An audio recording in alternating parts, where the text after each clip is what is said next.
Welcome to another OCD Recovery Instagram Live. I haven't done a little one for a while because I've been away, so I thought it'd be a good idea to come on here and do one. And I'm going to talk a bit about, I was asking someone that I was working with the other day, what topic would you like to see me cover that I haven't covered, that they don't think I cover enough? And I mean, that's always different in different people's opinion, but they said to me, the one they wanted me to cover more was existential OCD. And so that's why I've been doing quite a few posts on that today. Now, one of the things that I wanted to talk about in relation to existential OCD, this is going to be not the longest Instagram live because I've been sent, as you can see on Instagram stories, whilst I was having my dinner, I was spending so long typing on doing those stories. And my neck is killing me at the moment from being bent over on the phone. So it's not the healthiest lifestyle there this evening. But what I was going to talk about with existential OCD is that what happens is we develop existential OCD at, it can be a thought. Anyone can have a thought. I hate the idea of themes and people think that it's some type of OCD that you get. And then if you get that, then it's not like you've got one and not the others and so on. It's not something like that. It's something where you can have any thought at any time, any OCD thought. That just happens. But one of the ones with existential is you can get that very much after, say, for example, smoking marijuana, smoking cannabis. People often don't notice that. What happens is that when we smoke cannabis, you experience that very sort of deep thinking about how the universe is, thinking about life, just looking at stuff in a slightly different way. The same as with, say, LSD or acid, it will make you think in an even more extreme version of that, a more disorientated state than that. And just this was a point actually before I go into about cannabis and existential OCD. This was a point that I was going to mention in the last Instagram, which is where I was talking about cannabis oil and all these different things that people get into for looking for relief. And one point that I missed out was that there's so many articles now talking about taking LSD, for OCD, as an OCD cure. And it's absolutely that they've got to be so careful writing these articles because people who are desperate, who are looking for something to change, people are looking into this as a way of helping with OCD. Now, you do not want to be going and trying that as a relief for OCD. That's not the way. And any research they're doing into it is still a long way off, or how it's going to be applied. And it's not something that I'm behind in a big way. I don't know enough about it. If I looked into it a lot more, I can imagine there is a huge amount of science that goes into it and why it works. But it's not something that I'm focusing on. Why? Because I know that you can recover right now with doing the things that you can, from learning to see things rationally, from the work of Albert Ellis, who founded CBT, ancient Greek and Roman philosophy that paves all the way for that. You don't need to be going and looking for these other things. All you've got to do is work on what you've got right here. And that's the problem. People are going looking for things all over the place and not concentrating on what can be done right now. And right now we have the opportunity. I didn't get better by some drug or something like that. Once you understand what's scaring you and you start to learn to live with uncertainty, get comfortable with that. When you start to face your fears, when you start to change your perceptions on fears, everything changes, and you don't need all of that. I've often said, if someone gave me a pill right here in my hand and said, right, that cures OCD, it's not going to make much difference to my life. It's not going to make much difference to so many people that I get along the path of recovery. It's not going to make so much difference to, so many people. If you took this tablet and you had to give away the journey that you go through with OCD, you're missing out on so much in life that we experience, that we gain from this. I say, I've learned so much from this that I wouldn't have had I never had OCD. Now, back to what I was saying about solipsism, cannabis, is it's a very easy one to develop solipsism. The idea, which I was talking on Instagram stories today, about where you think you're the only person in the world who's real, everyone else is fake, or the whole world is, the universe is different ideas about the universe, and sort of feeling, all just to do with sort of feeling separate, like the idea of sort of like the Truman Show, not being real, the Matrix, all that kind of stuff, and just feeling very much in that. And that causes a lot of problems, because it really sparks that, and it starts off so much for so many people in that moment like that. They're suddenly in that world.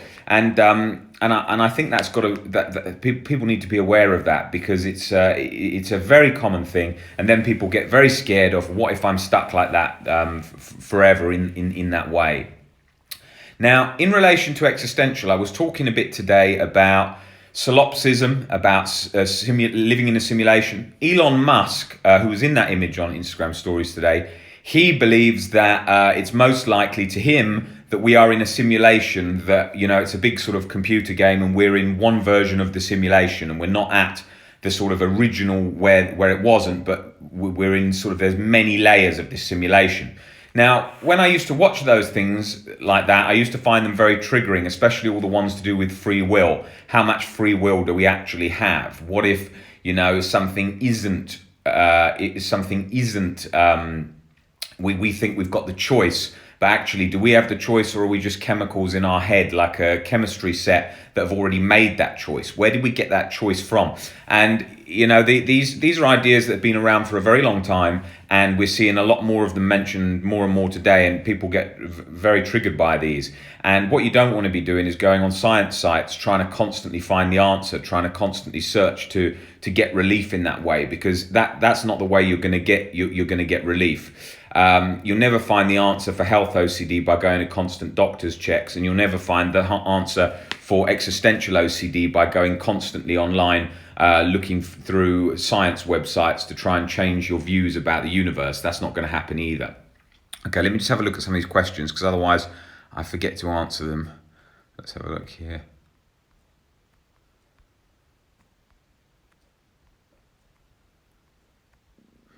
Do you work? Yeah, well, that's an interesting question. Yes, I work full time, working with people with OCD all around the world. It's very, very intense. I'm common to work many days in a row with not much rest, because there's so many people with OCD, and I'm very passionate about what I do, and it's very exciting, and it's pretty long hours because of all the time zones I work in. Tomorrow morning, for example, I'll be working with Australia, so it's pretty early. It's not too early in the morning, that particular session, but a lot of times it is, and a lot of times sessions are very late at night. Sometimes sessions finishing at midnight or later. So it is something like that is very intensive. But yeah, that's what I do for full time, working with people with OCD. Let's have a look here. I remember my OCD coming on when I was on LSD. Yeah, I'm sure. I mean, that was always one of my nightmares with of someone like sort of putting LSD, putting MDMA, or giving me any of these drugs without me knowing the reaction I could have, or just being really drunk and then accepting it and thinking, could I imagine how bad that could be? I mean, LSD and OCD, especially when I was suffering for a long time with existential OCD, certainly wouldn't have been good. And let's have a look here.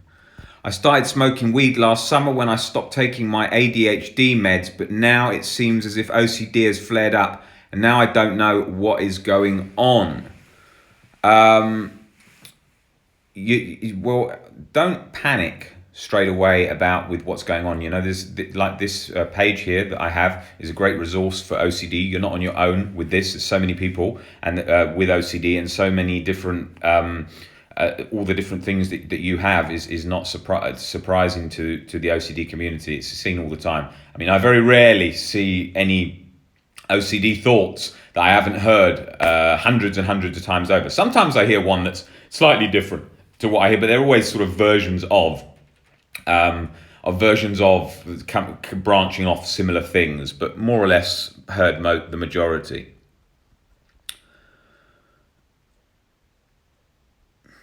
I did edibles last year, and it was so strong. It was definitely crucial to how my physical compulsions started. Yeah, physical anxiety symptoms. I mean, it's really common for people to have racing heart rate, heart palpitations, feeling dizzy, low blood pressure feelings, feeling like they're going to faint. Super common in people that don't have anxiety when they take various drugs. So you can imagine when you've got OCD.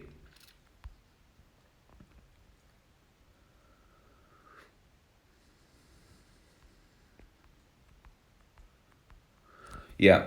So in terms of other things with existential OCD, you want to be, what it does is it's mainly trying to look at the things that you hold really dearly. So they're things like connections to other humans. OCD loves to get in on that all the time. How connected you are with your partner, your parents, and all the relationships you have. So existential OCD gets right into that and goes, oh God, those aren't real now. You don't love that person, or you can't feel connection, or all your goals and success and all the work you work for doesn't matter because it was predetermined or whatever. And so it's trying to get in on all of that. So it's all about learning to accept and to see that even in those instances, even if you didn't have those, life ain't so bad. Even in the solipsism world, if that was real, I could still, if I had a list of goals, which I often work is one of the main ways I work through, say something like solipsism with people I'm treating. I will go through that. I will go through that list and say, okay, right. 1, somebody is likes to sunbathe. 2, they like to listen to music. 3, they like to watch films. 4, they like to dance. 5, they like to go on holiday. Right? All of those things you can still do, even in a world where everyone's robots and everything is fake. Now, you might not have the connection with people, but you can still enjoy so much. And like in a movie, we watch a movie, they're all actors, but we forget about it and we enjoy the movie. Now, we're not thinking all the time he's acting, that's not real. We still get connected to it all. So it wouldn't make much difference. If we lived in a solipsism world, it's not going to make much difference. Ideally, I would probably prefer, I imagine, not to be in a solipsism world. But if I was, I can't imagine it would make too much difference. It wouldn't alter my day. I wouldn't have any control over it. It'd be nothing to be terrified of. It would only be what it is. Because when we're terrified, it's where we're taking it far outside the box and saying it's far worse than it could ever be by saying, okay, such and such is... If I can't have connection with my mum, my friends, my girlfriend or whatever, that would be the most scary, horrible thing ever. Well, actually, no, it wouldn't. It would be not the greatest. It'd be inconvenient. It'd be challenging, but it wouldn't be hell.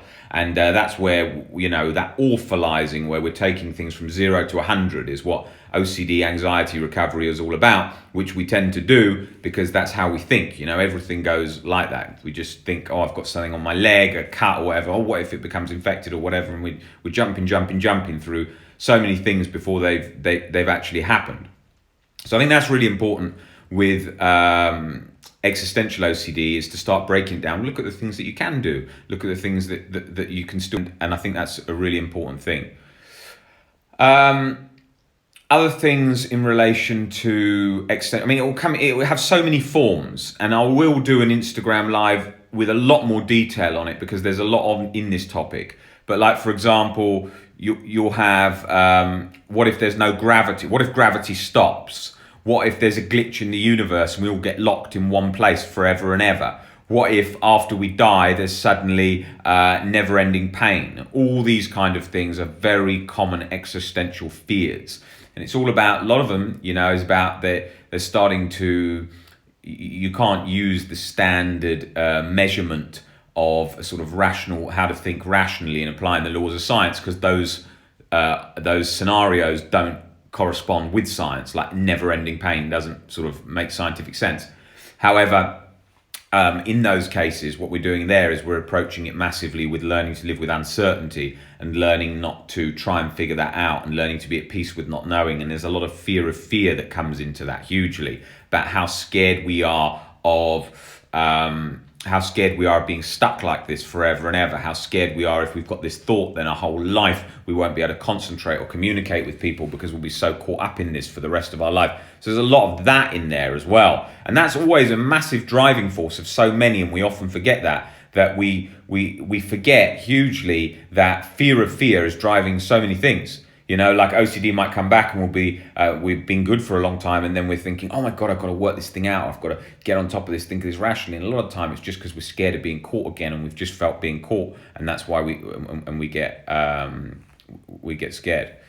So existential, I'm going to cover in its own topic, because in its own Instagram live here, because I think so many people feel so alone with this, and because it's something that people think, oh, I've just created this thought, I've just come up with this, no one's ever thought about this before.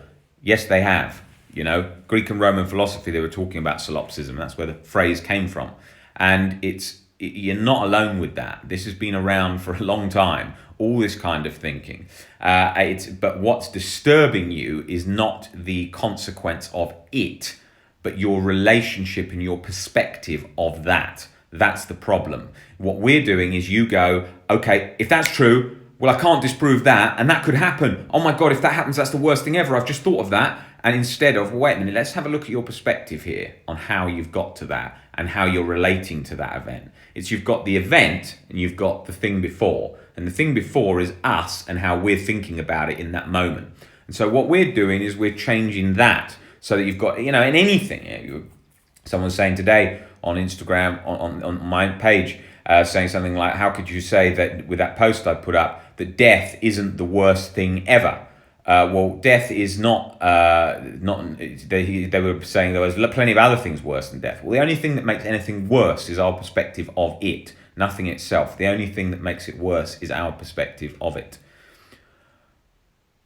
I feel like my OCD thoughts and obsessions are so foreign to people, including my family, it's become so hard for both them and I to be at peace.